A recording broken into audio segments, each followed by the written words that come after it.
Today we are talking to Mr. Kevin P. Gallagher, the author of China Triangle, the Latin America's China Boom and the Fate of the Washington Consensus. Thank you very much for joining us, and we are excited and would like to hear more about this evolving global landscape where China and Latin America are doing a closer relationship. Give us a little bit. Thanks a lot for having me. You're welcome. Give us a little bit of context of how the China's rise and Latin America's reliance on the commodity lottery has brought these two economies or regions together. Sure. Well, China really jumped into the world economy in 2001 when it joined the World Trade Organization and started exporting lots of products to the rest of the world. But as they got richer, there's 1 billion people there, and they needed a lot of imports for inputs into the factories that they were creating things to sell around the world, but also for their people to feed themselves and clothe themselves over time as they got richer. And boy, did Latin America win that China lottery, at least in a couple areas. If you think about it, China's globally known now for at least the first decade of the 21st century of supplying the world with almost 3/4 of all the computers in the world and electronics, clothing, shoes, all sorts of manufactured goods. And if you peel back a little bit underneath those, well, the copper wire from all of those computers came from copper in Peru and Chile. The iron ore that made the big factories and the skyscrapers around the cities along them was forged into steel, but the iron ore came from places like Brazil and from Peru. If you think about China as a very soy-based economy, they love their soybeans, they love their soy-based tofu, they love their soy sauce. And Brazil, Paraguay, Bolivia, Argentina are some of the biggest soy exporters in the world. And they won the China lottery as well by selling all those soybeans to the Chinese as they grew. The region has benefited from Chinese demand for raw materials, but how the region's leaders have behaved with those enhanced cash or enhanced foreign exchange that has come, I think different countries have reacted to it in a different way. Yeah, I mean, on one level, Latin America really experienced a China boom in the first decade or so after the turn of the century. From 2003 to 2013, Latin American countries grew at around 3.6% annually in terms of GDP. Now that pales in comparison to the over 10% growth that China had, but relative to Latin America's past, over the past more than 100 years before that, it's the fastest growth rate that Latin American countries have experienced, except for a period between 1930 and 1980. So it was an incredible growth spurt for the region, especially given the fact that they had been fairly plagued in the 1980s and 1990s by financial crises in the 1980s and lots of structural reforms, somewhat imposed by Washington, that had very mixed results at best. Mm-hmm. Now, during that boom, what I write about in my book is that not all the countries invested the fruits of that China boom in ways that can help spur long-run development in the region. Yeah, I mean, Norway is a very unique example in Europe that has a long history of savings and preparing for the expertise, whereas the Latin Americans had a lot of redirection of the public spending after the after the boom in the foreign exchange reserves.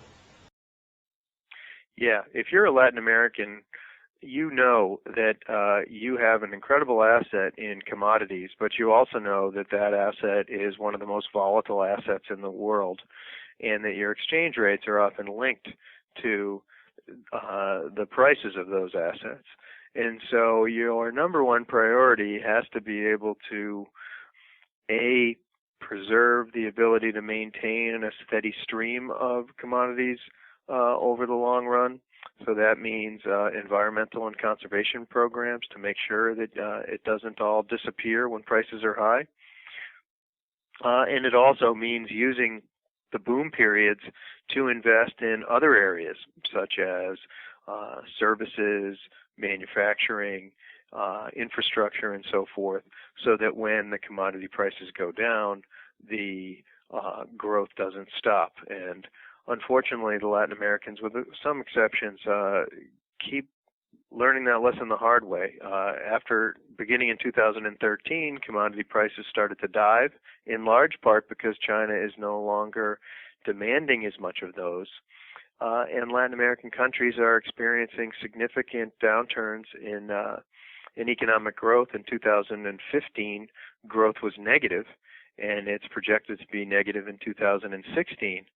If the countries had invested some of the fruits of the China boom into industrial diversification and services and infrastructure, they wouldn't be in this somewhat dire situation right now.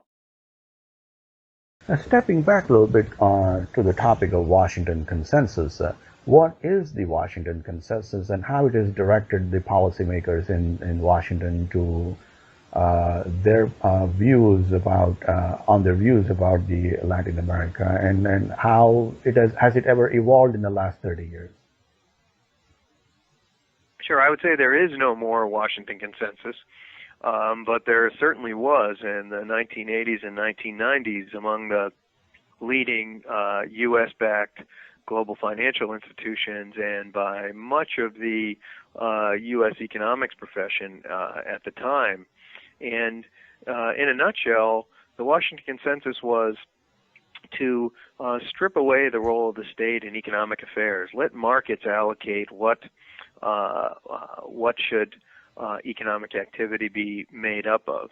And as an economist myself, at least the instincts there are right, especially if you look at a place like Latin America where the state was really trying to run too many things and had overextended itself. But unfortunately, the region really took that set of recommendations a little too literally, and they threw, as we say in the United States, they threw the baby out with the bathwater. They really threw out almost all of the key functions of the state, in addition to some of the ones that were important to downgrade.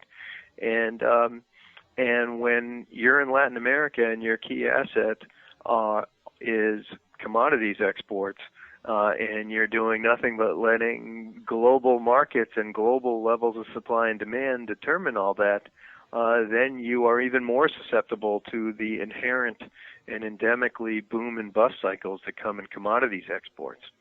And that's what plagued the region through the 1980s and 1990s, ending with a massive crisis in Argentina in 2001 and 2002. After all that experience, Washington significantly changed. You don't see the World Bank going into countries and doing massive structural adjustment programs anymore.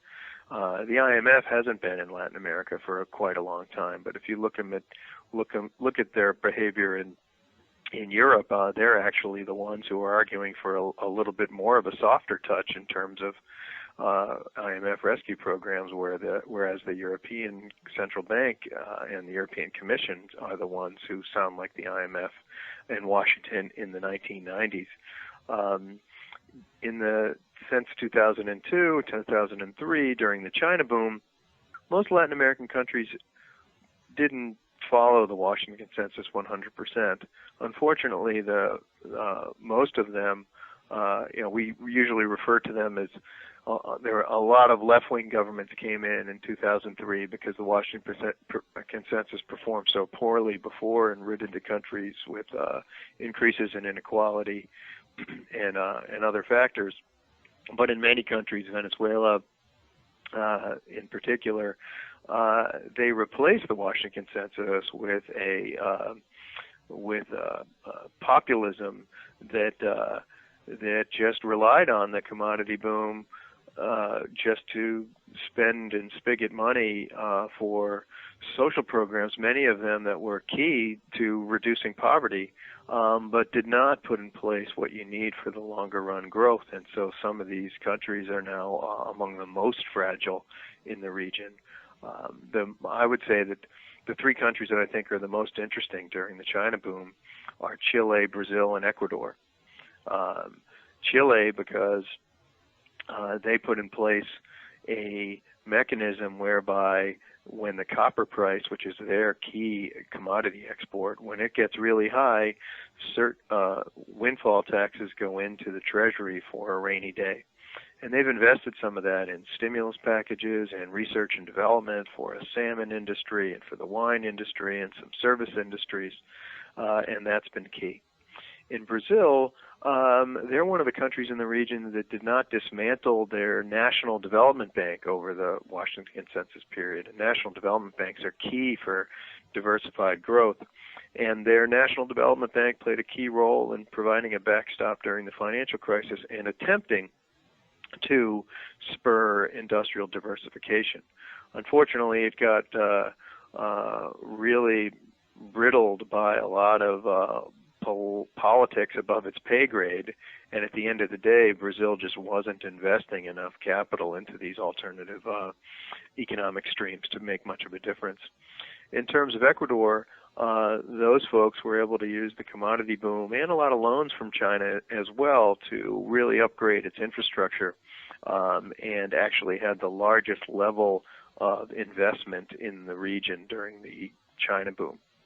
But now all bets are off with almost all those countries except for Chile, because the oil price and other commodity prices are really low, and we're really just crossing our fingers that things don't get too much worse, because the countries didn't really get themselves ready for the rainy day that we're really experiencing right now.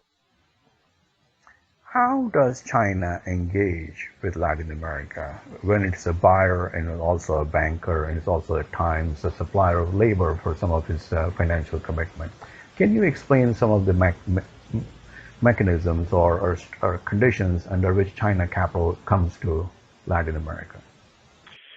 Sure. Well, until a couple of years ago, it was all very much bilateral. In terms of, China's got two of the biggest development banks in the world. The China Development Bank, which is China's national development bank, sort of the analog to Brazil's national development bank. That was really the engine of finance for the Chinese growth miracle at home. They have over $1.4 trillion in global assets. To put that in perspective, they're about the sixth or seventh biggest bank in the world, private or public, and have about 3 or 4 times more assets than the World Bank. Well, in addition to financing projects at home, they have been providing more finance than the World Bank and the Inter-American Development Bank on an annual basis to Latin American governments since about 2005, 2006. They've been providing lots of loans for infrastructure projects, for extractive projects, and some industrial projects in Latin American countries, very much on a bilateral basis. However, a year or two ago, they started creating a number of multilateral platforms so that they can have conversations with the region. In terms of trade, that really has just been the free market. In terms of exports to China, the Chinese have been looking around for copper, for iron ore, for auto parts, and for soybeans, and the most competitive prices have been in Latin America, so that's really just been through the Chicago Board and Exchange and other mechanisms. Chinese companies have been coming to Latin America in flocks, and as China sort of maxed out on its own ability to provide commodities from its own geographical borders. Obviously, China's a vast country, like the United States, like Brazil, so it has a lot of its own resources. But as the country really grew and population increased, they couldn't meet those needs at home, and the markets at home got fairly saturated. So they have a lot of really competitive companies in the oil sector, in the agricultural sector, and so they started looking for opportunities abroad. And Latin America, they won the China lottery on that too. They have lots of oil, lots of soybeans, lots of agriculture, and so lots of Chinese companies have been moving to South America to set up operations and export. In terms of government to government, it's largely been very bilateral, but there's sort of a groundbreaking event in January of 2015 where the Committee of Latin American Nations, they call themselves CELAC, it's all the Latin American countries, not including the United States and Canada, obviously. So everybody in Western Hemisphere, but the northernmost parts of the hemisphere. They met as a group. Their finance ministers met as a group with the Chinese and set up a China-Latin America cooperation plan that deals with all sorts of stuff like economic cooperation, foreign relations, environment, development, industry, industrial parks, and now they have a more region-wide forum. That makes it a lot easier for China rather than having to shuttle to 30-plus countries all the time. But the Latin Americans don't really have the best regional forum to negotiate and think about their region as a whole with the Chinese. CELAC hardly has a staff. I think you have more staff on putting together your website than the entire CELAC has in their secretariat.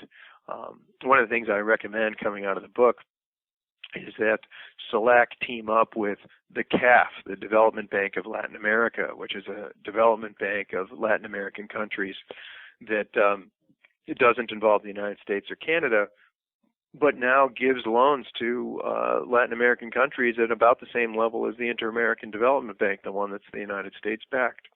And that it has real financial capabilities.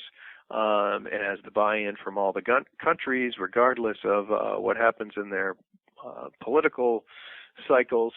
And another body that would be good to team up with would be the Economic Commission for Latin America and the Caribbean from the United Nations, which has a long history of the region of being at the forefront of new thinking on the economy. And if CELAC could create a tripartite convening body, it would be a forum for the region to talk about these issues and to negotiate with China more on a stronger basis. What has been China's commitment to the region, financially speaking, and where the money, most of the investment projects, are some of the key highlights if you can bring up in the region, how they have performed, or where the money has gone in building what kind of projects?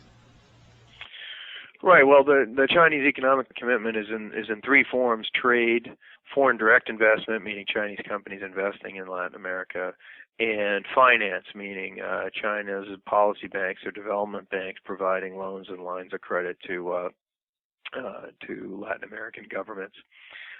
In terms of trade, the Chinese just committed to increase trade to $500 billion over the next few years by 2025, also to increase investment, meaning Chinese companies moving to Latin America, to about $250 billion. And already their two development banks, the China Development Bank and the Export-Import Bank of China, in 2015 they provided up about $29 billion to Latin American governments.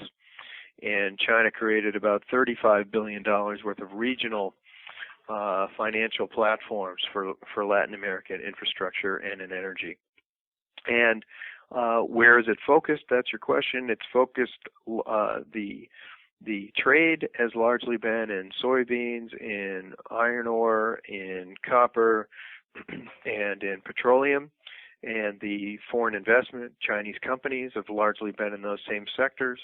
And the bank loans have been a little different. During the commodities boom, there were a lot of bank loans also in the mining sector, and a lot also in infrastructure. But now, as the commodity price has gone down, the majority of these new bank loans are more into infrastructure and into industrial capabilities, which is really positive for Latin America.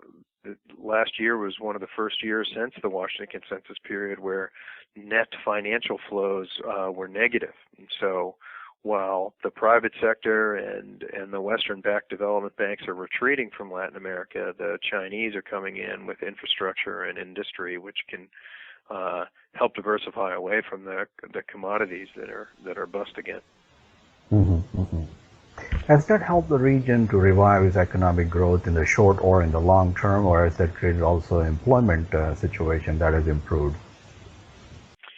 Well, infrastructure has the largest bang for the buck in terms of economic growth and employment. The International Monetary Fund says that for every dollar that countries put into infrastructure, you get about $1.6 for economic growth and employment generation. So that would be the best place to put it. But the problem is Latin American governments really have to think more regionally and strategically.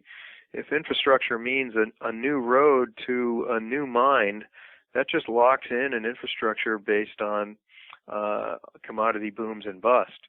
The region really needs to have a regional or at least sub-regional conversations about infrastructure and industrial networks that help further integrate the region with itself, help them trade better, and help them have an infrastructure, a smarter infrastructure that is not only fostering for services and industrial capacity, but that's also green, that isn't so fossil fuel intensive, and that's low carbon and allows the incredible amount of poverty and inequality to be reduced as well. Obviously, the rise of China is one of the most talked about topic in the last 20 years, and the policymakers in Washington obviously are aware of it, and the government is aware of it.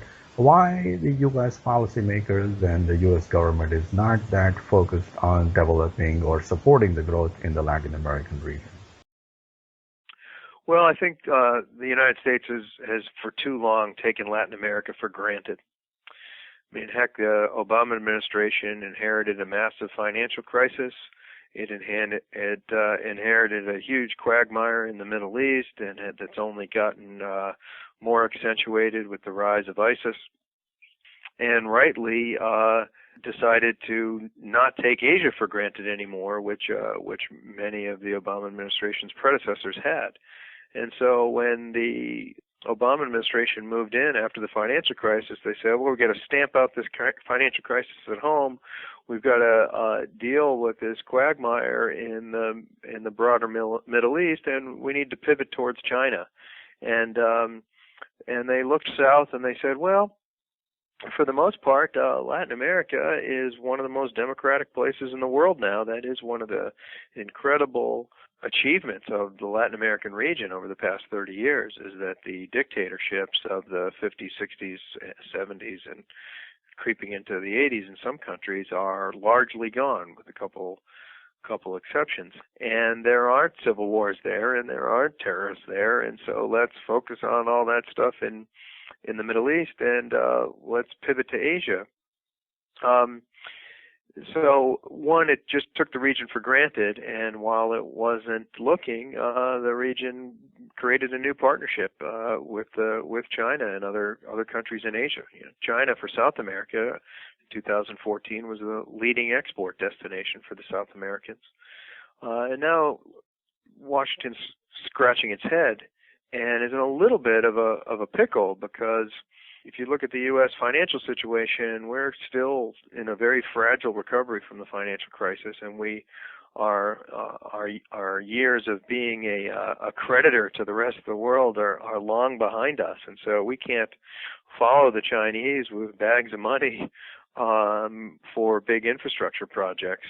And so there needs to be some real rethinking on the U.S. side on how to engage with Latin America. And I think the first thing is what folks would call just a better soft power approach, which is just to change the conversation from one that's considered very patronizing to one that's a partnership.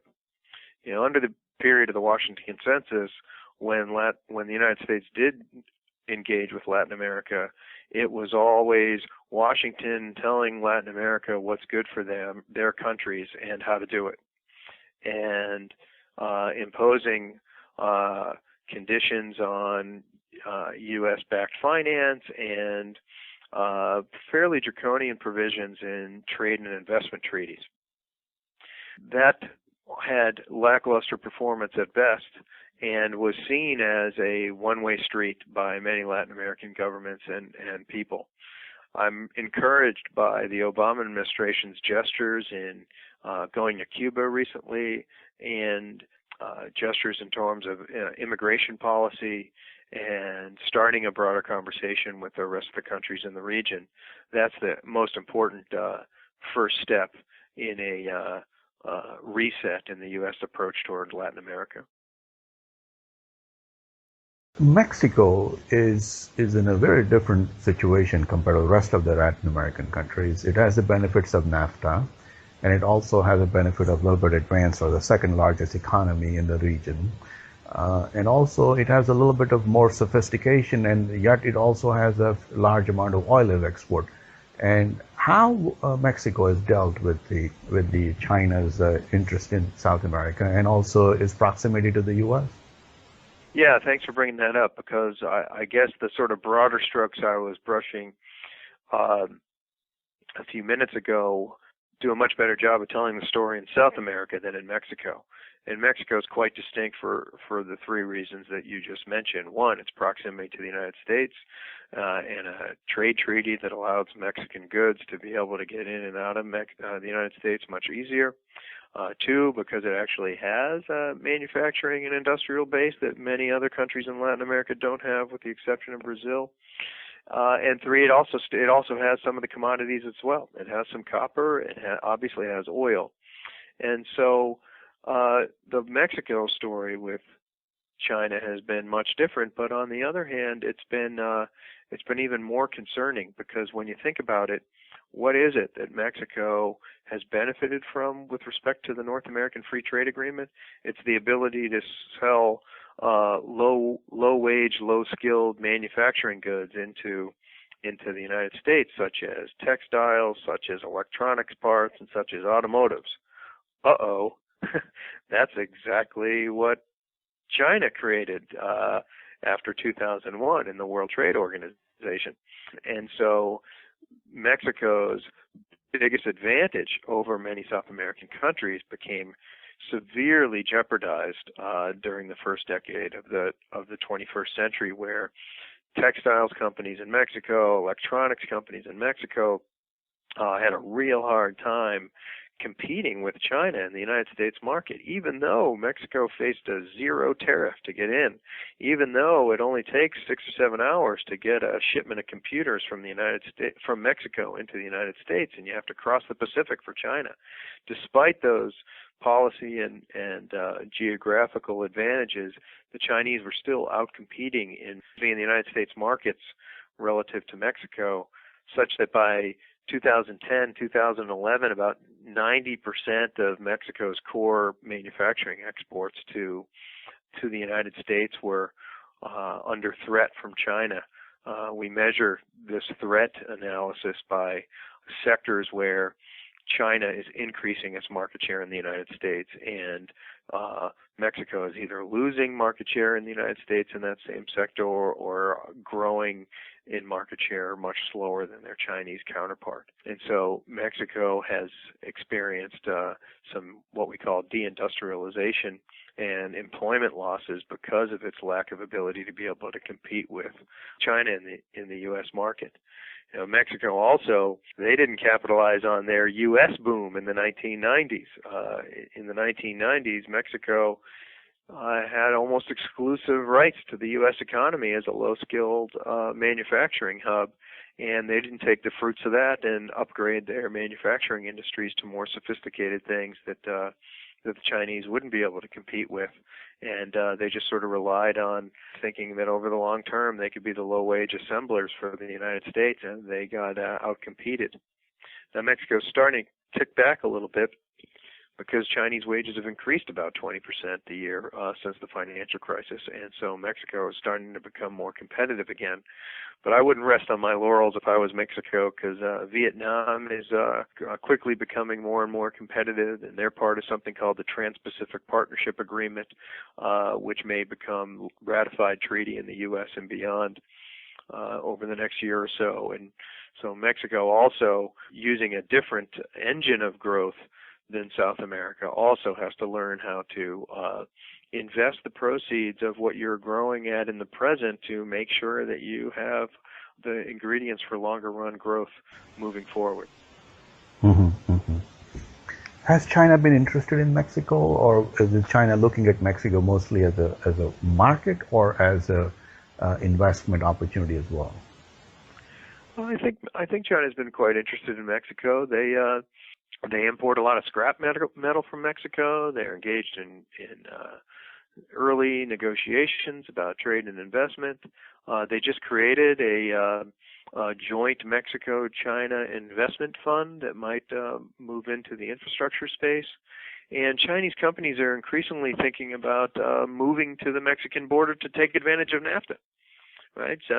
Chinese companies, for heavy things such as autos, it is actually too expensive to put a shipment of cars on a ship in outside of Shanghai and send it across the Pacific to Long Beach. It's much cheaper to do that in Mexico. Mexico was still able to compete its competitive edge in the U.S. market with heavy things like cars and trucks. And so I think we'll increasingly see some of the Chinese car companies as they move up the technology ladder. They'll be moving to the Mexican border to export cars into the United States. Now, in the book, you describe quite detail about the Mexico Silicon Valley and how it got affected by all the evolving global landscape and with the China's emergence and the interest in the region. That's right, and that's really what got me interested in China and Latin America to begin with. I wrote a book for the MIT Press in 2006, I think, with a good friend and economist named Lyuba Zarsky. The book was called The Enclave Economy, Foreign Investment in Mexico's Silicon Valley. And we did a real interesting set of case studies of Mexico's electronics cluster, its little Silicon Valley in Guadalajara, Mexico, which showed real promise after the North American Free Trade Agreement. But then after a few years, those electronics industries that were selling computers and cell phones and other devices into the U.S. market through NAFTA, they started having a real hard time competing with their Chinese counterparts. And their Chinese counterparts were outperforming them in the U.S. market. And I said to myself, gosh, this is amazing, because the headquarters of many of these electronics companies are just right up the street, so to speak, in the United States. And there's a port here that can get a shipment of computers to Long Beach, and in hours and days, or you can take trucks of these things to the Texas border. And how are the Chinese out competing them? And starting back in 2005, 2006, that whole series of questions is what moved me into trying to learn more about the Chinese economy and how it's impacting Mexico. I did a lot of work with Mexican economist Enrique Dussel Peters at the National Autonomous University of Mexico. He has an institute called the China-Mexico Institute, and also with Juan Carlos Moreno Brid from the United Nations Economic Commission on Latin America and the Caribbean. We did a lot of studies on the competitiveness of Mexico vis-a-vis China in the U.S. market. And then that's really what started my whole thinking about this. And then I realized, like you just did, that Mexico is quite different than their Central and South American counterparts. And starting in around 2008, 2009, I started studying the China relationship with South America, which is different for the reasons that I mentioned. They're more commodity dependent. So what's next for this situation? I mean, the billion people in China are still billion people. They're still hungry. They can still eat soybeans. They still need the infrastructure. So the demand, so to speak, is there. So these commodities, obviously the prices have come down substantially, and they're still not likely to go up in the near future. What's next? What's next for the region? Yes. The demand is there, but it's not going to be increasing anywhere near the levels it has over the past decade. And as you noted, the prices are not going to be there. The Chinese economy absolutely has to shift more towards a consumption-based economy than an export-based economy. And the Latin Americans aren't going to have as much to offer China. There still is going to be demand, like you said, for especially foodstuffs like soybeans and increasingly beef. and there will be demand for the mining goods, but nowhere near as much. So in terms of exports, there's still time for Latin America to capitalize on the ability to export to China, to think about how other areas in Asia are going to develop, and to be poised to be able to take advantage of potential future Indonesia booms or Southwest Asia booms that could come. But another key thing that I'm looking at is the increasing availability of Chinese finance in the region. All these new funds, the $35 billion worth of funds in infrastructure and industry, and the continuing availability of bilateral loans from China, say that even though China might be changing, it's certainly not going away. And I'm encouraged by the CLAC China Regional Forum to try to have a discussion on how the region can really think about the broader issues related to the relationship. But as I said before, they really need to institutionalize it much stronger and take it more seriously. Time is running out, but there is still time. Mm-hmm, mm-hmm. Have the policymakers in Washington, I guess the word is not correct, contained China's rise in the region, or has it meant anything to political leaders, or has it created any kind of change in mentality or approach to the region? Because this approach of the Washington telling South America what to do is what is best for them is not going to work in the future. I think Washington did sort of turn around and look south, and really their eyebrows hit the ceiling when they saw how engaged China was in the region. I don't personally endorse the vision that Latin America is America's backyard, but many in Washington do. And they've been concerned about how to repivot, and I do think that the gestures in Cuba and immigration policy and then climate change and some other areas are steps in the right direction. But I don't think that those were they were far from being triggered only by China's rising engagement in the region. There's lots of domestic U.S. politics that really drove that. But I do think that China's rise in the region and globally has played a role in Washington in a couple other areas. One of the things that some members of the United States Congress tried to do was shut down something called the Export-Import Bank of the United States last year, and that provides about $3 billion worth of financing to Latin American governments to basically import capital goods, right, industrial goods from U.S. firms. Latin Americans have liked that money, especially given that the majority of it isn't so linked to commodities as Chinese finance is.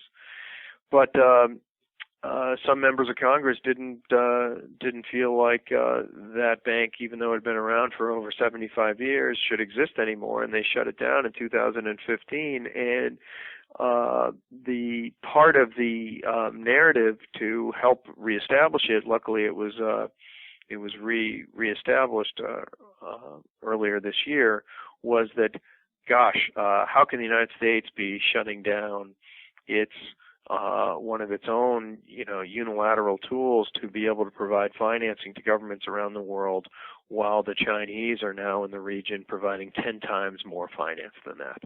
And so that's a clear example of the two being related, and the United States realizing it. The last thing it should be doing at this time is shutting down some of the instruments that are the most beneficiary for the region, and so reauthorization of the Export-Import Bank is definitely another step in the right direction for Washington. But I still don't think the Obama administration or the whole Washington apparatus has really wrapped their head around how to engage with China's global economic policies. I think there's too much of a knee-jerk reaction to try to make it an us versus them kind of perspective, and China has trillions of dollars and that they're looking to diversify overseas, and the world has long been looking for money for infrastructure rebooting, for climate change, and so forth. So rather than criticizing China for what it's investing in, I think the United States should be working with China to have a more global approach to solve some of the more egregious problems in the world economy. Just about 30 years ago, we had seen, 35 years ago, we had seen the rise of Japan. And Japan was equally engaged at that time simply to meet its need of, Japan's needs of commodities at that time when the Japanese economy and the export machine was at its peak. How Japan's engagement with Latin America was different, or China's engagement with Latin America is different from the Japan's engagement? Yeah, I'm glad you mentioned that. I talk about that at length in the book as well. In many ways, it's not very different at all. Perhaps the only difference is that the Japanese were perceived as being very different. I'm old enough to remember when the Japanese bought a stake in Rockefeller Center. It was on the cover of the New York Times, and Americans thought that the Japanese were going to take over the region, take over the country, and buy up all our goods. And they were having similar conversations about the Japanese in Latin America. And the Japanese have turned in to be a solid and reliable source of trade, exports, and finance to Latin American governments, and they haven't shown to be a big threat to the United States. And on many issues, we actually work with the Japanese and Latin American governments on a whole host of issues. I think just when someone who, if you have this perception of the Latin America as your backyard, and someone who you don't know very well shows up in your backyard, you look at them with a concerning eye. But we have to sort of shed this patronizing picture of Latin America as our backyard, and have a sharper idea of what global cooperation is, and think about China as actually lessening the burden for the United States in Latin America, given the fact that we no longer have the financial prowess to be able to really help countries fulfill all their needs. Switching the topics a little bit, moving away from the book, if you can describe a little bit to our readers and listeners, a little bit of your background. How did you get into how did you get interested in the topic, and what other books have you written on this topic? Sure. Well, this is my sixth book. I'm surprised to say. It's hard to hear myself say that. But they've all been about global economic governance and economic development. Before I went to become a nerd and get a PhD, I was a congressional aide in Washington in the early 1990s when the United States was negotiating NAFTA, the North American Free Trade Agreement. I got really interested in Mexico and U.S.-Mexico relations and trade treaties, and how might these treaties affect economic development in Mexico, affect the environment in Mexico. I went to graduate school and started working in this field, and my first two books were about NAFTA and Mexico. And because I had spent so much time thinking about NAFTA, World Trade Organization debates came along, and I started thinking about world trade treaties and their impacts in development in not just Mexico, but around the world. So I did a lot of work thinking about the World Trade Organization. And because of the work on trade and development in Latin America, as I said a couple minutes ago, all of a sudden China enters the World Trade Organization and starts to have a huge impact all around the world. And that's when I realized that if you really want to try to understand the world economy and global economic governance in the 21st century, the biggest change in that environment has been the rise of China. And so I needed to learn that. I wrote a book with a good friend and colleague, Roberto Porzecanski, called The Dragon in the Room, China and the Future of Latin American Industrialization, which looked at the impact of China in Latin America's industrial sector. And after the financial crisis, I really got concerned about the ability of not just Latin American, but Asian and African and other emerging market countries' ability to regulate the massive amounts of short-term financial flows that move around the economy, the world economy, and how they can create these boom and bust cycles. And started doing a lot of work on that. I have a 2015 book called Ruling Capital, Emerging Markets, and the Reregulation of Cross-Border Finance. And what really led to this book, The China Triangle, was, after doing almost 10 years of research, I really feel like we're witnessing a pivot point in China-Latin America relations where the China boom is over and the region is moving into the need for a different engagement with China that can maximize benefits and mitigate risks. And so I wanted to start a conversation with people in Latin America, with people in China, and people in the United States, help them understand what happened during the China boom, help them understand what the future is looking like, and be part of a conversation about how to make this really a win-win situation for all 3 points of the China Triangle. Mm-hmm, mm-hmm. What do you do currently other than writing books? Yeah, I'm a huge Boston Celtics fan. I know you folks are down in Florida, but beware, the Boston Celtics are going to surprise everybody and beat the Miami Heat and go to the Eastern Conference Championship. I have a family, a wonderful family, 2 kids, a German Shepherd, and a wonderful wife. I'm a professor. I teach students who some of them go on to write books and do this kind of research, but a lot of them are doing policy jobs in non-governmental organizations in their own country, central banks, some in Latin America, some in China.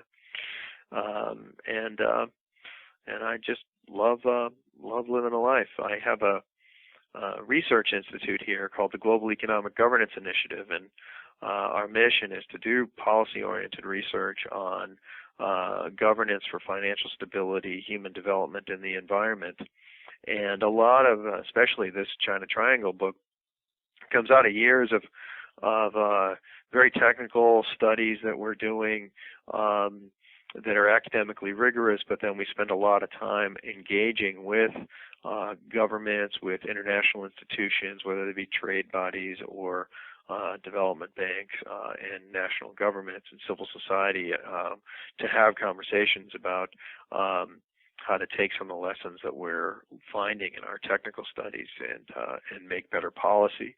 And so my book really comes out of a huge team effort that I've led here at the Global Economic Governance Initiative at Boston University for quite a number of years now. I'd have to single out Rebecca Ray, who's an economist on our team, who's been doing some terrific work on this. I've learned a lot from her, and we've done a lot of exciting things together. And Amos Irwin before her, and a woman named Fei Yuan, a Chinese-born budding economist who also is fluent in Spanish and worked in Colombia at the Latin American Development Bank. So I've been lucky to work with some really terrific people on my team and collaborate with other university-based think tanks.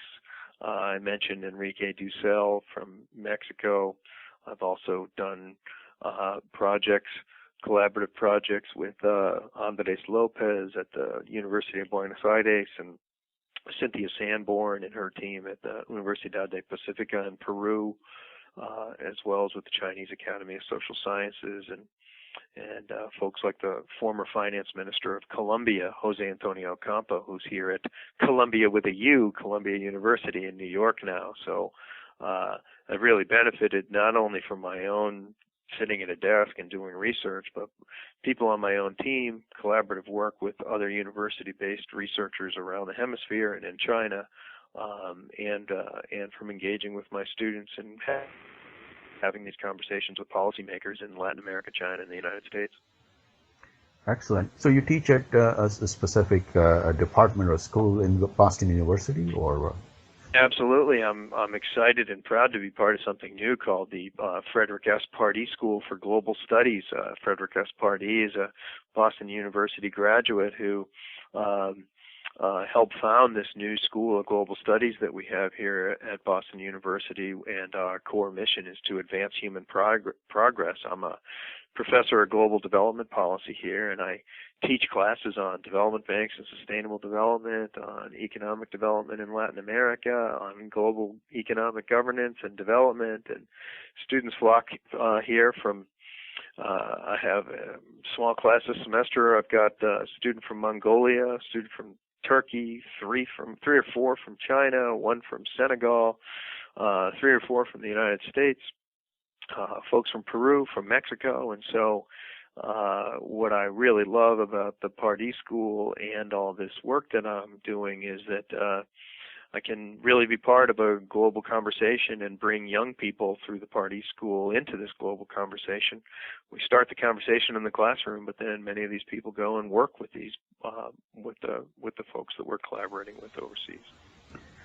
Thank you very much, Professor Gallagher, with your time and your comments.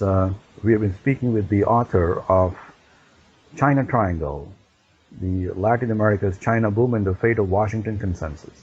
Thank you very much. Hey, thanks for having me.